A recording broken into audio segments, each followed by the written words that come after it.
오늘은 승리하는 신앙생활을 위한 4가지 고려사항이라는 제목으로 말씀을 오늘은 나누겠습니다. 우리가 예수님을 믿는 것은 모두가 다 행복하고 복을 받기 위해서입니다.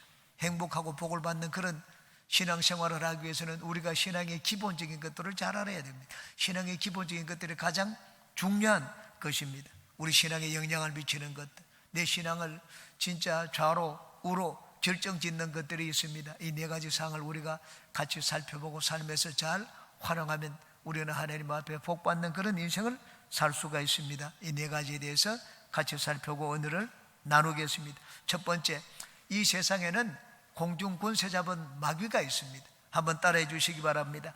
이 세상에는 공중권세 잡은 마귀가 있다.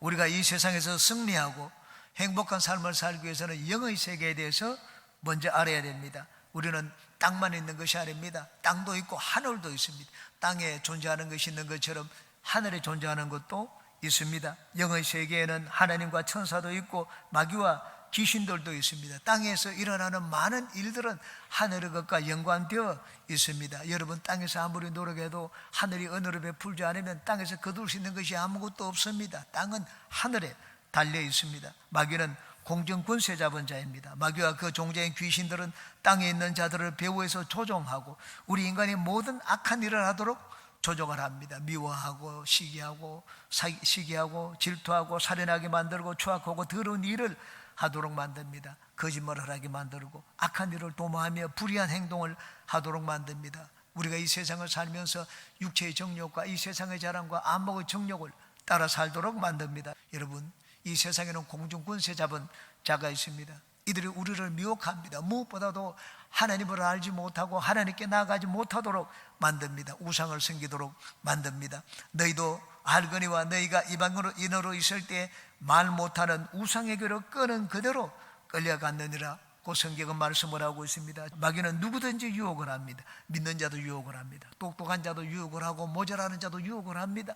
세상에서 잘난 자도 유혹을 하고 모자라는 자도 유혹을 합니다. 마귀는 예수님도 유혹을 했습니다. 마귀는 우리 마음에 교만한 마음을 심어줍니다. 네가 제일이다, 네가 제일 잘났다, 너보다 잘난 자가 있으면 그를 없애면 된다, 그렇게 말을 합니다. 여러분, 내가 거룩하면, 내가 신령하면 유혹을 받지 않습니까?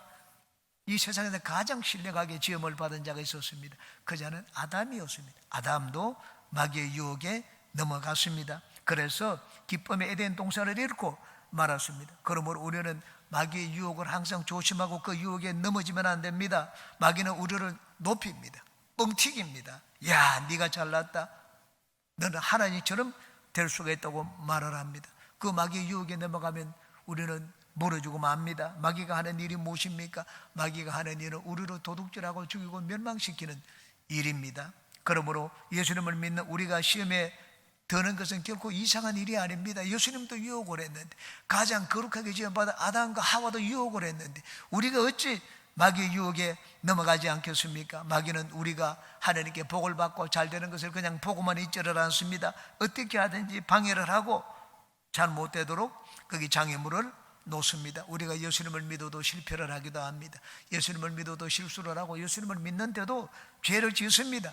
예수님을 믿어도 병들기도 하고 사고가 나기도 합니다. 그럴 때 우리는 주저하고 좌절하여 그냥 인생을 포기해버리면 마귀에게 속아 넘어가 버리고 마는 것입니다. 여러분, 마귀는 바로 그런 일들을 하기 위하여 공중권세 잡고 우리의 삶을 도둑질하고 있습니다. 그러므로 내 인생에 좋지 않은 일을 만날 때는 이건 마귀가 하는 것이구나, 그것을 깨닫고 마귀를 내어 쫓아야 됩니다. 귀신을 내어 쫓아야 됩니다. 예수님이 이 땅에 오신 이유가 있습니다. 마귀를 대적하고 마귀의 모든 권세를 다 내어 쫓기 위하여 예수님이 이 땅에 오셔서 십자가를 지셨습니다. 그러므로 여러분, 인생의 어려운 일을 만나고 진짜 낭패를 만났을 때는 사람을 탓하지 마십시오. 자책하지도 마십시오. 예수 이름으로 마귀의 일들을 내어 쫓는 여러분이 되시기를 주님의 이름으로 축원합니다.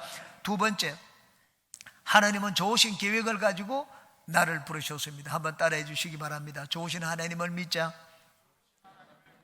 저와 여러분을 불러 구원을 주신 하나님은 좋으신 하나님입니다. 하나님은 내 인생을 멋있고 아름답게 만들기 위해서 나를 불러서 구원을 하셨습니다. 부모가 자녀를 낳을 때 자녀를 위해서 모든 좋은 계획을 가지고 있습니다. 맛있는 음식을 먹여서 건강하게 계획을 가지고 있고, 좋은 옷을 입히고 좋은 교육을 시키고 미리부터 보험을 들어둡니다. 교육보험도 들어두고 생명보험도 들어둡니다. 주님이 나를 위하여 인생을 생각하는 것은 세상 부모가 생각하는 그 이상입니다. 하나님은 나를 짓기 전에 나를 위하여 모든 것을 마련해 놓았습니다. 하나님은 내가 하나님을 알기도 전에 나를 먼저 아셨습니다. 그리고는 나를 위하여 모든 좋은 것들을 다 마련해 놓았습니다. 이제는 때가 되어 우리를 불러서 그 좋은 것들을 하나하나 우리에게 나누어 주시는 것입니다. 그러므로 우리는 나를 위하여 좋으신 계획을 가지고 계신 하나님을 절대 신뢰해야 됩니다. 예수님을 믿는데 나에게 왜 이런 일이 생겼느냐? 오히려 더 좋지 않은 일이 생기고 사업도 안 되고 오히려 더 삶이 어려워집니다. 왜 그렇습니까? 그건 공중권세 잡은 마귀가 하나님의 축복을 방해하기 때문입니다. 이전까지는 하나님을 모르고 마귀의 말을 잘 듣고 마귀에게 순종하여 살았는데, 이제는 예수님을 알고 마귀와는 등지고 하나님께 나아가려고 하니까 마귀는 가만히 있지 않습니다. 이런 방법 저런 방법을 써서 우리에게 딴지를 걸고 장애물로 놓고 하나님의 복을 받는 것을 방해합니다. 우리 마음속에 교만한 마음을 심어주기도 합니다. 원망 불평하는 마음을 심어주기도 하고 의심하는 마음을 심어주어서 하나님과 멀어지게 만듭니다. 하나님은 마귀가 우리에게 그렇게 방해를 할 때 마귀의 일을 원천 봉쇄하지 않습니다. 하나님은 마귀를 잡아가지고 막 엄부에 깊은 구덩이에 던져놓지 않습니다. 마지막 날 심판 때에는 하나님이 그렇게 하실 것입니다. 그러나 심판 때까지 하나님은 마귀가 하는 일들을 그냥 내버려 두십니다. 마귀가 우리를 시험하고 공격하는 것을 하나님은 다 알고 계십니다. 그렇지만 내버려 두십니다. 왜냐하면 그 시험을 통하여 하나님도 우리를 살펴보시기 때문입니다. 우리가 진짜 하나님을 믿고 사랑하고 섬기는 마음이 있는지 하나님이 보십니다. 예수 믿는 것 때문에 내가 조금 피해를 입었다, 손해를 보았다, 안 좋은 일이 생겼다, 그것 때문에 하나님께 등을 돌린다면 하나님은 쟤는 가짜구나, 하나님이 판단을 하십니다. 박해를 받을 때 예수의 생명이 내 안에 있으면 박해받는 것을 오히려 더 기뻐합니다. 하나님은 우리의 신앙을 보시고 이제 하나님이 우리를 위하여 예배해 놓으신 좋은 길로 우리를 이끄십니다. 성경은 말씀을 합니다. 로마서 8장입니다. 우리가 알거니와 하나님을 사랑하는 자 곧 그의 뜻대로 부르심을 입은 모든 자들에게는 모든 것이 합력하여 선을 이루느니라고 말씀을 했습니다. 누굽니까? 하나님을 사랑하는 자입니다. 하나님을 사랑하는 자를 하나님이 아시고 그에게 모든 것을 합력하여 선을 만들어 주십니다. 그러므로 우리는 나에게 좀 좋지 않은 일이 생기고 불이익이 생겼다고 해서 하나님을 원망하고 불평하면 안 됩니다. 그러면 우리가 마귀에게 속아 넘어가 버리고 마는 것입니다. 성경에 하나님이 높이신 자들 가운데 마귀의 시험을 거치지 않은 자들이 없습니다.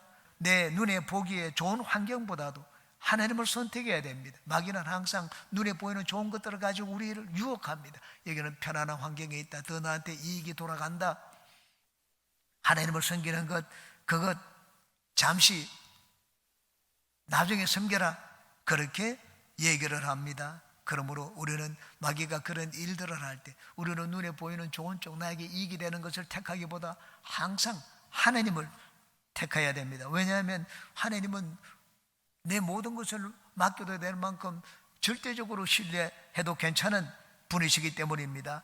공중의 새를 보라, 심지도 않고 거두지도 않고 창고에 모아들이지도 아니하되 너희 하늘 아버지께서 기르시나니 너희는 이것들보다 귀하지 아니하냐고 말씀을 했습니다. 새들을 돌보시는 하나님이 어찌 우리를 돌보지 않겠습니까? 들에 피는 백합화를 봐라. 솔로몬이 모든 영광으로 입은 것이 이 꽃 하나만 못했다고 했습니다. 수고도 하지 않고 길쌈도 하지 않은데 그 아름다움이 솔로몬의 영광보다 낫다고 말씀을 했습니다.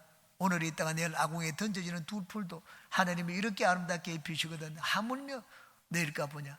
그러므로 염려하여 이르기를 무엇을 마실까, 무엇을 먹을까, 무엇을 마실까, 무엇을 입을까 하지 말라. 이는 다 이방인들이 구하는 것이라.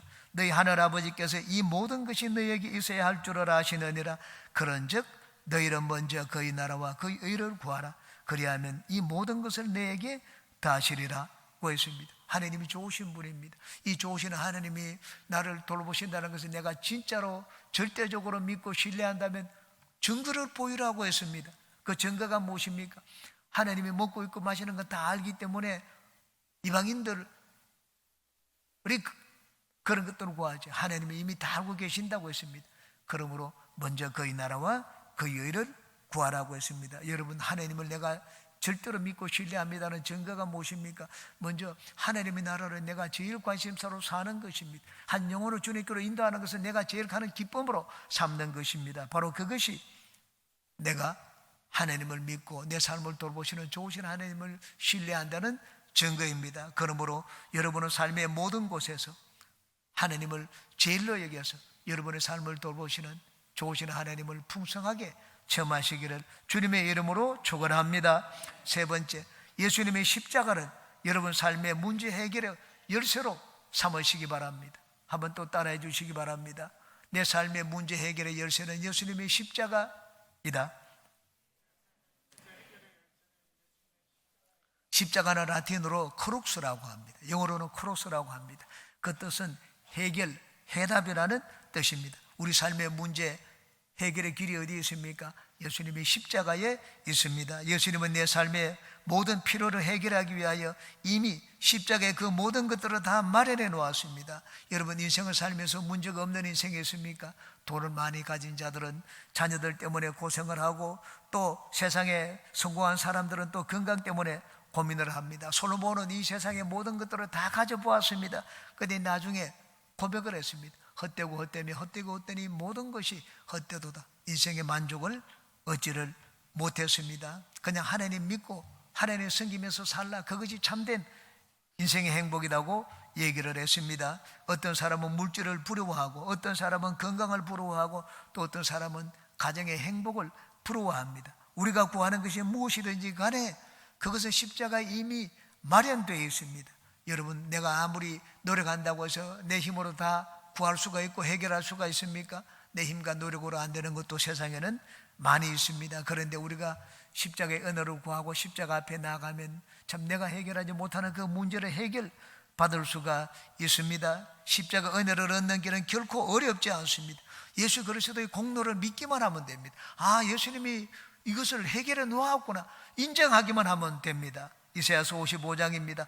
오호라, 너희 모든 목마른 자들아 물로 나오라. 돈 없는 자도 오라. 너희는 와서 사 먹되 돈 없이 값 없이 와서 포도주와 저절을 사라. 너희가 어찌하여 양식이 아닌 것을 위하여 은을 달아주며 배부르게 하지 못할 것을 위하여 수고하느냐?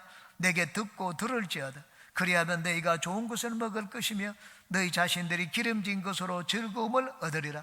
너희는 귀를 기울이고 내게로 나와 들으라. 그리하면 너희의 영혼이 살리라. 내가 너희를 위하여 영원한 언약을 맺으리니 곧 다윗에게 허락한 확실한 은혜이니라. 다윗의 후손에게서 예수님을 보내주셨습니다. 우리가 손으로 수고하지 아니한 것, 그냥 값없이 그저 와서 은혜를 얻는 길을 하나님이 마련해 놓았습니다. 우리 인간에게 있는 가장 큰 문제는 죄의 문제입니다. 우리를 병들게 하고 절망하게 만들고 마침내 죽음으로 이끄는 것은 죄입니다. 우리가 아무리 큰일을 하고 업적을 이루고 선을 행했다고 해서 죄 문제를 해결할 수 있는 것이 아닙니다. 160년 전에 덴마크 신학자 기에르케 고르는 말하기를 우리를 죽음으로 이끄는 질병은 죄라고 했습니다. 이 죄가 우리를 절망으로 만든다고 했습니다. 인간과 하나님 사이에는 건널 수 없는 절벽이 있습니다. 우리가 아무리 공로를 많이 쌓아도 이 절벽을 건널 수 있는 것이 아닙니다. 절벽을 건너다가 인간은 다 낭떠지로 떨어져 죽고 맙니다. 인간은 절망적인 존재입니다. 왜냐하면 인간은 죄인이기 때문입니다. 죄는 하나님과 우리 인간 사이를 하늘과 땅만큼 멀어지게 만들었습니다. 우리 인간이 가진 가장 큰 문제는 죄입니다. 이 죄의 문제를 해결하기 위하여 사람들은 종교를 만들었습니다. 학문을 만들고 철학을 만들었습니다. 윤리와 도덕을 만들었습니다. 선하게 살고 의로움을 가꾸면은 죄 문제가 해결될 줄로 알고 있습니다. 그러나 우리가 아무리 큰 선을 해간다고 해서 내가 깨끗해지는 것이 아닙니다. 표범의 반점을 바꿀 수 없는 것처럼 우리 악한 마음이 바뀌어지고 깨끗해지는 것이 아닙니다. 우리가 영원한 우주 심판자이신 하나님 앞에 설 수 있는 길이 있습니다. 그것은 그냥 하나님이 봐주시는 길입니다. 용서입니다. 하나님은 더러운 우리를 그냥 받아주시면 우리는 하나님 앞에 서는 것입니다. 내가 아무리 깨끗해도 하나님이 노하면 안 되는 것입니다. 우리 인간이 의를 가지고 하나님 앞에 설 수 있는 자가 있습니까? 모든 사람이 범죄하였으며 하나님의 심판의 기준에 이를 자가 없다고 성경은 말씀을 하고 있습니다. 그런데 누구든지 예수 그리스도를 믿으면 하나님은 그냥 봐주십니다. 예수님을 믿는 자에게 예수님은 의의 옷을 입혀주십니다. 그 옷을 입은 자들은 하나님은 우리의 과거를 묻지 않습니다. 어떤 죄를 지었는지 묻지를 않습니다. 그냥 받아주십니다. 이것이 바로 하나님의 용서입니다. 우리 인생에 이보다 더 큰 은혜가 없습니다. 심리 상담을 받고 정신적인 치료를 받았다고 해서 우리 마음이 깨끗해지는 것이 아닙니다. 하나님이 깨끗하게 여겨주는 자가 실제로 깨끗한 자입니다. 예수님을 믿으면 하나님은 우리를 값없이 의롭다고 죄 없다고 여겨주십니다. 그러므로 이제는 누구든지 예수님을 믿기만 하면 우리가 담대하게 하나님 앞에 설 수 있는 이 은혜를 얻었습니다. 십자가의 은혜입니다. 또한 십자가에 나아가면 병고침의 은혜를 얻을 수가 있습니다. 요즘은 의술이 발달하여 의술로 많은 병들을 고칩니다. 과거 로마 시대에는 인간의 평균 연령이 21세였습니다. 19세기에는 인간의 평균 연령이 40세였습니다. 오늘날은 우리 한국의 경우 남자의 평균 연령은 83세고 여성의 평균 연령은 86세입니다. 웬만한 병은 현대의학으로 고칠 수가 있습니다. 그런데도 우리는 여러분 오래 살기는 살지만은 질병을 안고 삽니다. 오늘날은 의술이 발달되어서 웬만한 병은 많은 것을 고칩니다. 그러나 그래도 여전히 우리는 하나님의 은혜가 필요합니다. 예수님은 십자가로 우리 삶에 필요한 모든 것들을 마련해 놓았습니다. 특히 그 중에 하나가 병고침의 은혜입니다. 그가 찔림은 우리 허물 때문이요, 그가 상함은 우리 죄악 때문이라. 그가 징계를 받음으로 우리가 평화를 누리고 그가 채찍에 맞음으로 우리가 나음을 입었도다. 성경은 말씀을 하고 있습니다. 예수님은 십자가로 내 삶의 모든 문제를 다 해결해 놓았습니다. 그러므로 이제 인생을 사는 길은 두 가지입니다. 내가 내 힘과 노력으로 사는 인생이 있고 예수님의 십자가 은혜로 사는 인생이 있습니다. 여러분은 어느 쪽을 택하겠습니까? 예수님의 십자가 은혜를 구하면 인생이 쉽습니다. 여러분, 높은 곳에 나는 독수리는 하늘을 날 때 날개짓을 파닥파닥 하지 않습니다. 그는 높은 곳에는 바람이 불기 때문에 그냥 날개를 펴고 있으면 그냥 날아갑니다. 그런데 이곳엔 바람이 불지 않기 때문에 낮은 곳에 날아다니는 새는 계속 날개를 펄럭거려야 됩니다. 우리 인생의 문제가 무엇입니까?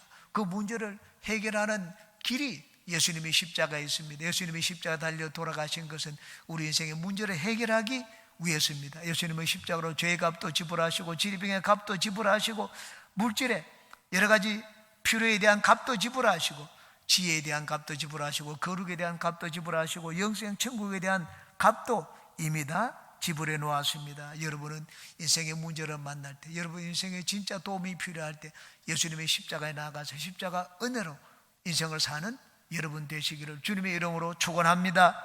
네 번째, 성령은 여러분의 인생 문제 멘토로 삼으시기 바랍니다. 한번 따라해 주시기 바랍니다. 성령을 내 인생 문제의 멘토로 삼자. 예수님이 이 땅을 떠나시겠다고 하자 제자들의 염려와 근심이 가득했습니다. 그 제자들에게 예수님이 말씀을 하셨습니다. 내가 가면 또 다른 보혜사, 나와 같은 자를 보내주겠다 말씀을 하셨습니다. 요한복음 14장입니다. 내가 아버지께 구하겠으니 그가 또 다른 보혜사를 너에게 주사 영원토록 너희와 함께 있게 하리니 그런 진리의 영이라. 세상은 능히 그를 받지 못하나니 이는 그를 보지도 못하고 알지도 못함이라. 그러나 너희는 그를 아나니 그는 너희와 함께 가시며 또 너희 속에 계시겠습니다. 내가 너희를 과와 같이 버려두지 아니하고 너희에게로 오리라. 예수님은 제자들에게 뛰어난 영적인 멘토였습니다. 그런데 그 예수님이 떠나시겠다고 하자 제자들의 마음은 금세 불안과 두려움과 염려 근심으로 가득 찼습니다. 예수님이 말씀을 했습니다. 또 다른 보혜사. 보혜사는 영어 성경에 번역하기를 헬프라고 번역하기도 하고 카운슬러로 번역하기도 하고 프렌드라고 번역하기도 하고 티처로 번역을 하기도 했습니다. 성령님은 상담자입니다. 내가 조언이 필요할 때 나에게 조언을 해주시는 분입니다. 헬퍼, 조력자입니다. 내 힘이 부족할 때, 여러분 물건을 내 혼자 들지 못할 때 도와주는 자가 헬퍼입니다. 성령은 내 힘으로 하지 못하는 것을 도우는 조력자가 되십니다. 성령님은 티처라고 했습니다. 나를 진리 가운데로 이끌고 모든 진리를 가르쳐 주시는 분입니다. 성령은 또한 나에게 친구 같은 분이라고 말씀을 하셨습니다. 그러므로 여러분, 성령님은 내 인생의 최고의 멘토가 되십니다. 성령님은 단순히 지혜와 이 지식이 뛰어나신 분이 아닙니다. 성령은 우리에게 그냥 단순히 조언만 해주는 분이 아닙니다. 여러분, 상담자를 찾아가 보십시오. 상담자는 여러분에게 조언을 해줄 것입니다. 그러나 더 이상은 해주지 못합니다. 물질의 문제가 있는데 여러분, 돈을 여기 1억이 있다 2억이 있다 해서 그 돈을 내주고 도와줍니까? 내가 건강에 문제가 있을 때 여러분 좋은 약을 먹고 이렇게 저렇게 하라고 얘기를 해주지만 여러분 병을 고쳐줍니까? 상담자는, 세상의 상담자는 그렇게 하지를 못합니다.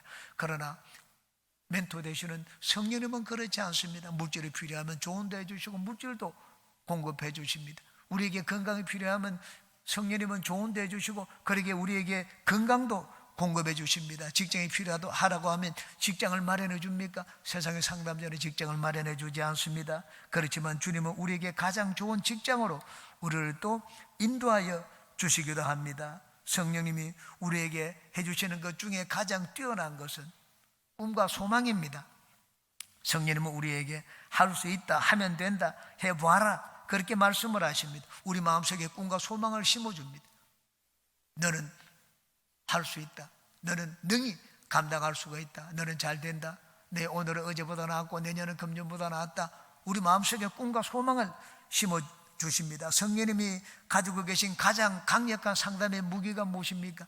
꿈과 소망입니다. 우리가 성령님께 도움과 지혜를 얻기 위하여 기도하면 성령님은 우리에게 꿈을 심어주십니다. 장래에 대한 비전을 보여주십니다. 여러분, 돈을 얼마 주는 것보다 그 사람의 꿈과 소망을 주는 것이 훨씬 더 그 사람에게 유익합니다. 오늘날도 우리 인생의 뛰어난 멘토가 되시는 성령께서 우리에게 주시는 가장 귀한 조언이 있습니다. 바로 그것은 꿈과 소망입니다. 그러므로 여러분은 큰 꿈을 꾸시기 바랍니다. 소망을 가지시기 바랍니다. 여러분 인생이 잘 되는 것을 바라보시기 바랍니다. 스케일이 큰 사람이 되시기 바랍니다.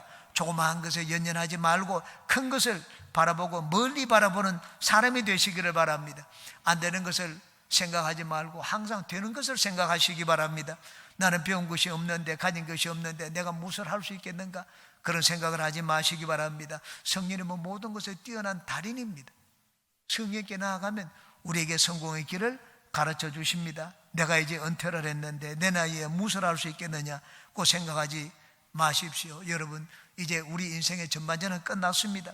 후반전은 전반전과는 완전히 다른 인생이 될 것이라는 믿음과 기대를 가지고 사시기 바랍니다. 전반에는 나는 하나님을 잘 믿지도 않고 실패한 것도 많았는데 후반전에는 내가 영적인 지혜도 없고 신앙적으로 더 많이 자랐기 때문에 후반전에 내 인생은 전반전보다 훨씬 잘 된다, 그런 믿음을 가지시기 바랍니다. 여러분, 나이는 단지 숫자에 불과할 뿐입니다. 여러분 인생의 성공과 행복은 인생을 사는 여러분의 신앙의 태도에 달려 있습니다. 세계에서 제일 가는 멘토를 여러분 안에 모시고 계시니 여러분 혼자 인생을 살려고 하지 마시기 바랍니다.